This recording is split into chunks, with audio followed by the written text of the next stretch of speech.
Well, William, we've spoken in Cape Town, South Africa, at Epsom, at Newmarket.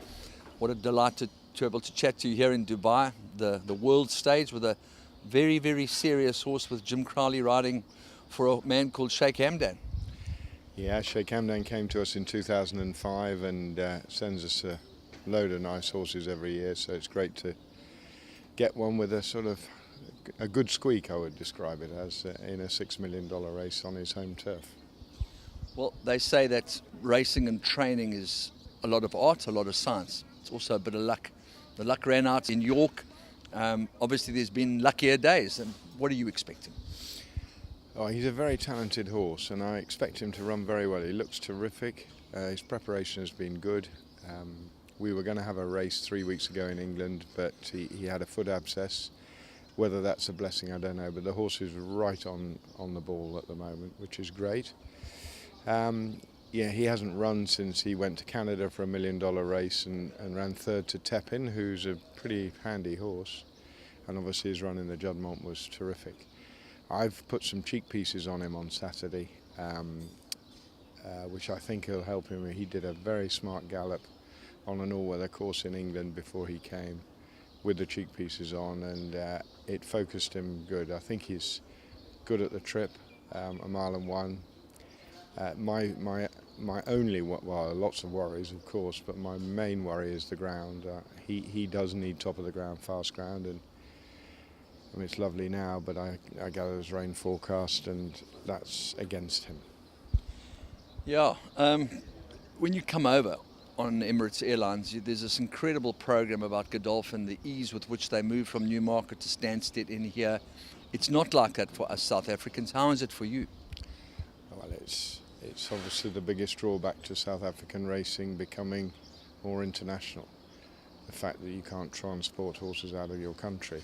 For us, it's easy, and the world is getting smaller and smaller for us.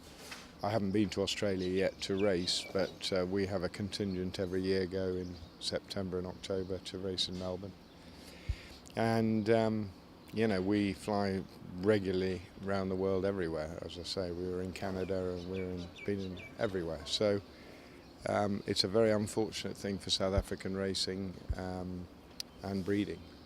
And it probably needs stamping on and getting, I know they've been trying to do something for years and years.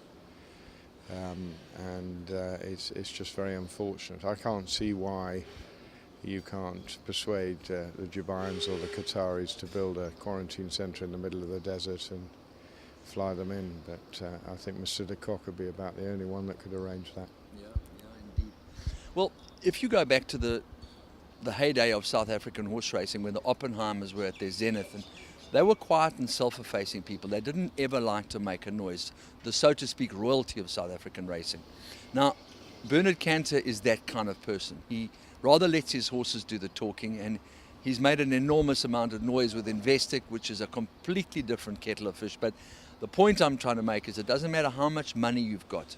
To get a runner in the Investec Derby is probably the greatest privilege that there is in British racing. Yeah, it is for us, and to have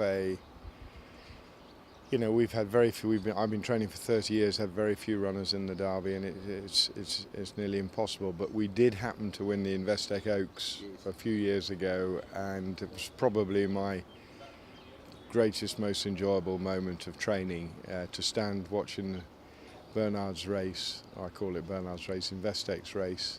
Standing with Bernard cheering the filly home was absolutely fantastic. So the impact Investec have had on the Derby, which was failing when Investec took it over, they couldn't find a sponsor. It was beginning to sort of be downgraded, not to us, but around the world. But now it's at the forefront of most people's minds in England, and we'd love to try and win it again. I mean, we try every year, but obviously it's quite a hard one.